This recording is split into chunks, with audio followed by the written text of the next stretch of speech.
வணக்கம் நண்பர்களே. நம்ம வந்து இன்ஹோமோஜீனியஸ் அடுத்து வந்து ஹோமோஜீனியஸ் 2 சிஸ்டத்தை பற்றி நம்ம பார்த்துட்ருந்தோம். அதில் என்ன பார்த்தோம் அப்படின்னா, லாஸ்ட் லெக்சரில் எப்படி வந்து இந்த சொல்யூஷன் ஸ்பேஸ் வந்து ஹோமோஜீனியஸ் சிஸ்டத்துக்கும் ஒரு நான் ஹோமோஜீனியஸ் இல்லைன்னா இன்ஹோமோஜீனியஸ் சிஸ்டத்துக்கு வந்து எப்படி அது வந்து ரிலேட்டடாக இருக்கும் அப்படின்னு பார்த்துட்ருந்தோம். என்ன பார்த்தோம் அப்படின்னா, ஒரு ஹோமோஜீனியஸ்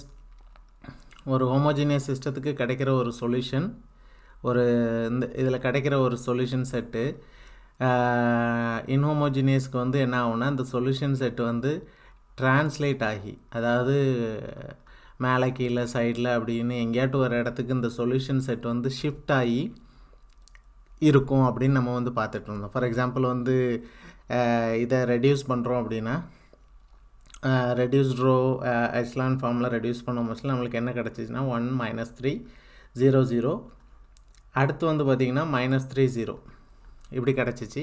ஸோ இதில் வந்து நம்மளுக்கு இது வந்து ஃபார்மேட்டில் இருக்குது, ரெடியூஸ்ட் ரோ எச்லான் ஃபார்மில் இருக்குது. இது வந்து ஃபார்மேட்டில் இல்லை அப்படின்னா இது வந்து ஃப்ரீ வேரியபிள். இப்போ நான் இதை வந்து x1 இதை வந்து x2 அப்படின்னு எடுத்தேன் அப்படின்னா, x1 is equal to, otherwise x1 - 3x2 is equal to -3. x2 வந்து x2 தான், x2 வந்து x2 தான். ஸோ அதை எப்படி எழுதுகிறோம் அப்படின்னா, x1 is equal to 3x2 -3 and x2 is equal to x2. Okay, so இதை இன்னும் ஓகே இதை வச்சுட்டு நம்ம வந்து x2 வந்து 0 போட்டோம் அப்படின்னா x1 வந்து என்னது, x1 வந்து -3. அதே மாதிரி x2 இஸ் ஈக்குவல் டு 1 போட்டோன்னா x1 வந்து என்னது, அது வந்து 0, அப்படி தானே. ஸோ இப்படி போட்டு நம்ம வந்து ஒரு சொல்யூஷன் செட்டு கண்டுபிடிச்சிடலாம். ஓகே, ஸோ இந்த 2 புள்ளி வச்சுக்குவோம். இதே மாதிரி இதை ரெடியூஸ் பண்ணோம் அப்படின்னா என்ன கிடைக்கும்னா, ரெடியூஸ்ட் ரோ எச்லான் ஃபார்ம் எடுத்தீங்க அப்படின்னா இங்கே உங்களுக்கு கிடைக்கிறது இந்த மாதிரி கிடைக்கும் 0. ஸோ என்ன அர்த்தம் அப்படின்னா, x1 - 3x2 is equal to 0. x2 வந்து x2 தான், x2 வந்து x2 தான். ஸோ இதை நம்ம எழுதுனா எப்படி கிடைக்கணும்னா, x1 is equal to 3x2, x2 is equal to x2. So இப்போ இதில் வந்து நம்ம வந்து பார்த்தோம் அப்படின்னா, x2 வந்து ஃப்ரீ வேரியபிள், 0 எடுத்திங்கன்னா x1 வந்து 0, x2 வந்து 1 அப்படின்னா x1 வந்து x2 வந்து 1 அப்படின்னா x1 வந்து 3 நம்மளுக்கு கிடச்சிருக்கு, அப்படி தானே. இப்போ இதை நம்ம பிளாட் பண்ணி பார்த்தா என்ன கிடைக்கும் அப்படின்னா, இப்போ இதை பிளாட் பண்ண என்ன கிடைக்கும். ஸோ ஃபஸ்ட்டில் பிளாட் பண்ணுறேன், இந்த இதை ஃபஸ்ட்டில் பிளாட் பண்ணுறேன். ஸோ x1 x2 எடுத்துக்கிட்டோம். ஸோ x1 வந்து 0னா x2 0, x1 0 x2 0. ஓகே, அடுத்து வந்து x1 வந்து 3 அப்படின்னா x1 வந்து 3, x2 வந்து 1, x2 வந்து 1. ஓகே, ஸோ நம்மளுக்கு லைன் எப்படி கிடைக்கும், இந்த புள்ளி அப்படி தானே. x2 வந்து 1, x1 வந்து 3, ஸோ இந்த புள்ளி. ஸோ இங்கே வந்து நம்ம ஒரு லைன் வரையலாம், இப்படி ஒரு லைன் வரையலாம், அப்படி தானே. இப்போ அடுத்தது என்னதுன்னு பார்த்தீங்கன்னா, அடுத்து வந்து பார்த்திங்கன்னா இந்த இதை நான் பிளாட் பண்ணுறேன், x1 வந்து 0 இருக்க மச்சில் x2 வந்து 1, x1 0 இருக்க மச்சில் x2 வந்து 1. ஸோ இந்த புள்ளி ஆஸ் இட் இஸ். ஓகே, அடுத்து பார்த்திங்கன்னா x2 0 இருக்க மச்சில் x1 வந்து -3, x2 வந்து 0 இருக்க மச்சில் x1 வந்து -3. ஸோ இப்போ 2 புள்ளி இங்கே இருக்குது. ஸோ இந்த லைன் இப்படி இருக்கும். Okay, fine. இப்போது என்ன அர்த்தம் அப்படின்னா, இந்த இருக்குது பார்த்தீங்களா, இது வந்து ax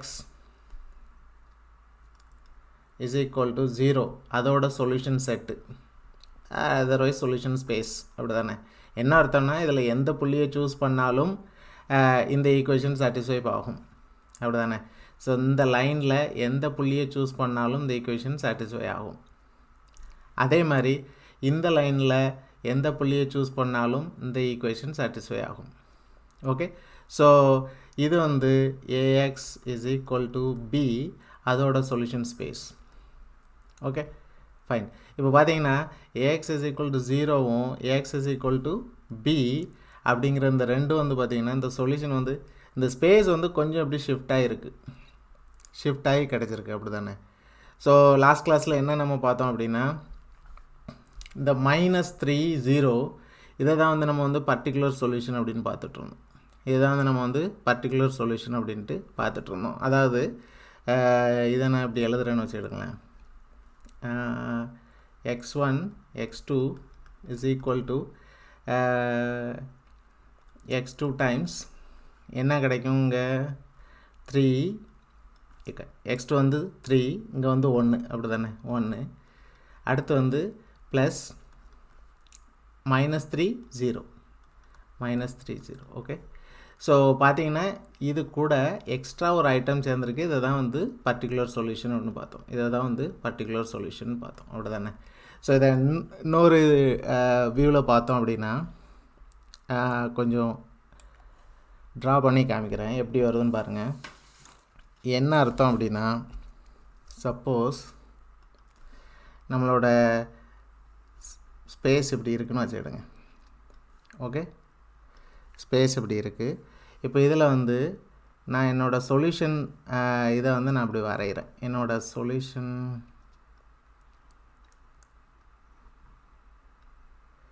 ஓகே.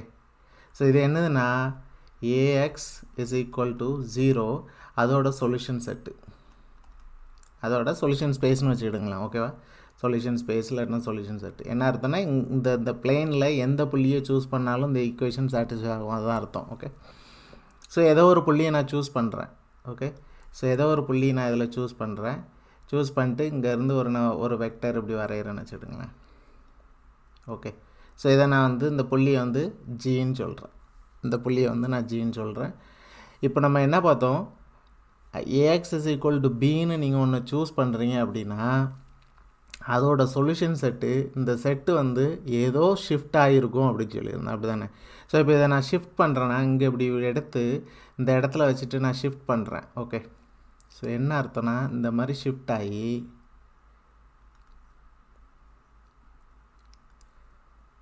ஓகே இந்த சொல்யூஷன் ஸ்பேஸ் தான் கொஞ்சம் ஷிஃப்ட் ஆகி இப்படி மேலே போயிருக்கு. இப்போ இது என்னது அப்படின்னு பார்த்தீங்கன்னா ax is equal to B. ஓகேவா? ஸோ இப்போ ஃபார் எக்ஸாம்பிள் எவ்வளோ தூரம் ஷிஃப்ட் ஆகிருக்கு அப்படின்னா, இப்போ நான் அந்த ஷிஃப்ட் ஆகிறத வந்து நான் இப்போ வந்து இதில் காமிக்கிறேன்.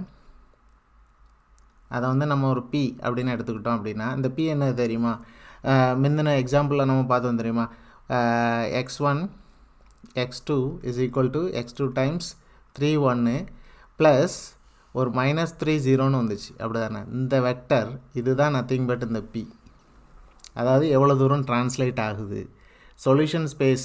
இதுதான் வந்து ஏஎக்ஸ் இஸ் ஈக்குவல் டு 0 அதோட சொல்யூஷன் ஸ்பேஸு. இந்த இது வந்து எவ்வளோ தூரம் ஷிஃப்ட் ஆகிருக்குன்னா இந்த -3 0 டைம் ஷிஃப்ட் ஆகுது அப்படின்னு சொன்னேன். அப்படி அதுதான் இங்கே சொல்கிறேன். எவ்வளோ ஷிஃப்ட் ஆனால் பி டைம்ஸ் இங்கே ஷிஃப்ட் ஆகி இந்த இது வந்து அப்படியே தான் இருக்க போகுது, அப்படி தானே? நம்மளுக்கு வந்து ஜி வந்து அதே இடத்துல தான் அப்படியே இருக்க போகுது, ஜி வந்து அப்படியே தான் இருக்குது. ஓகே, ஸோ இப்போ இந்த ஏஎக்ஸ் இஸ் ஈக்குவல் டு பிக்கு நான் வந்து என்ன அதுக்கு வந்து சொல்யூஷன் என்னது அப்படின்னு பார்த்தோம் அப்படின்னா, ஸோ இப்படி நான் வரைகிறேன்னு வச்சுக்கிடுங்க. ஓகே, ஸோ இதை வந்து நான் எஸ் அப்படின்னு சொன்னேன்னு வச்சுக்கிடுங்க. ஸோ எஸ் வந்து ஒன்றும் கிடையாது, B plus G. Okay, so இதை தான் நம்ம வந்து ப்ரீவியஸாக பார்த்தோம், அப்படி தானே? ஒரு ஜி வந்து என்னது, ஜி வந்து ஏஎக்ஸ் இஸ் ஈக்குவல் டு 0 அப்படிங்கிற ஒரு இதுக்கு வந்து சொல்யூஷன். ஆனால் இது டோட்டலாக இது வந்து என்னது அப்படின்னா A x is equal to B அப்படிங்கிறதுக்கு சொல்யூஷன். ஓகே, ஸோ இதோட சொல்யூஷன் செட்டு வந்து கொஞ்சம் ஷிஃப்ட் ஆகி அது எவ்வளோக்குள்ளே ஷிஃப்ட் ஆகும்னா இந்த பிங்கிற வெக்டரை பொறுத்து ஷிஃப்ட் ஆகும். ஓகேவா? ஸோ இதுதான் வந்து இதோட ஐடியா. ஃபைன். ஸோ இன்னொரு இது பார்த்தோம் அப்படின்னா நம்ம என்ன பார்த்தோம், இந்த ரெடியூஸ்ட் ரோ எக்ஸலான் ஃபார்மில் நம்ம A x is equal to B அப்படின்னு எடுத்தோம். ஸோ வந்து நம்ம ஏ எடுத்து ஒரு ஆகுமெண்டட் ஃபார்மில் எழுதுவோம் அப்படி தானே. ஃபார் எக்ஸாம்பிள் வந்து இந்த மாதிரி ஏ பி அப்படி எடுத்துகிட்டு எழுதிட்டு அதுக்கப்புறம் இதை வந்து ரெடியூஸ்ட் ரோ எச்லான் ஃபார்முக்கு வந்து கொண்டு வர முடியல. இதில் ஏதாச்சும் ஒரு ரோ சப்போஸ் இந்த மாதிரி வருதுன்னு வச்சுக்கிடுங்களேன், ஒரு 3x3 மேட்ரிக்ஸு இந்த மாதிரி ஒரு ரோ வந்து 0 ஆகி இங்கே வந்து 1 இங்கே எதனாலும் இருக்கட்டும். ஓகே ஸோ இந்த மாதிரி 0 0 வந்து 1ன்னு வந்துச்சுன்னா இதுதான் வந்து நம்ம என்ன சொன்னோம் அப்படின்னா இந்த சிஸ்டத்துக்கு வந்து சொல்யூஷனே கிடையாது, நோ சொல்யூஷன். ஓகே, இந்த சிஸ்டத்துக்கு வந்து சொல்யூஷனே கிடையாது அப்படின்னு நம்ம சொல்லிகிட்டு இருந்தோம் அப்படி தானே. ஸோ இந்த இது இல்லாமல் கீழே வந்து ஏதோ வந்து 4ம் வந்து இந்த மாதிரி 0 வந்துச்சு அப்படின்னா இங்கே ஏதோ ஃப்ரீ வேரியபிள் இருக்குது அப்படின்னு அர்த்தம். ஓகே ஸோ எஸ் இன்னொரு இது வந்து பார்த்தோம் அப்படின்னா ஏக்கு வந்து இப்போ A x is equal to B அப்படின்னு எடுக்கிறோம். இதுக்கு வந்து யூனிக் சொல்யூஷன் இருக்குது. அதாவது ஃபார் எவ்ரி பி ஒரு யூனிக்காக ஒரு எக்ஸ் இருக்குது அப்படின்னா இந்த ஏ வந்து இன்வெர்ட்டிபிள், அதாவது இந்த ஏக்கு வந்து ஒரு இன்வர்ஸ் இருக்குது அப்படின்னு அர்த்தம். ஏக்கு வந்து இன்வர்ஸ் இருக்குது அப்படின்னு அர்த்தம். ஓகே ஸோ இப்போ சப்போஸ் வந்து ஏக்கு வந்து இன்வர்ஸ் இல்லை அப்படின்னா அதை வந்து நான் இன்வெர்ட்டிபிள் அப்படின்னு சொல்கிறாங்க. ஏக்கு வந்து if there is no inverse அப்படின்னா அதை தான் வந்து நான் இன்வெர்ட்டிபிள் அப்படின்னு சொல்கிறாங்க. இல்லாட்டினா வந்து சிங்குலர் மேட்ரிக்ஸ் அப்படிங்காங்க. இல்லாட்டினா வந்து சிங்குலர் மேட்ரிக்ஸ் அப்படின்னு சொல்கிறாங்க. ஓகேவா? ஸோ இந்த ரெண்டு வந்து சொல்லணும்னு நினச்சேன். Okay fine.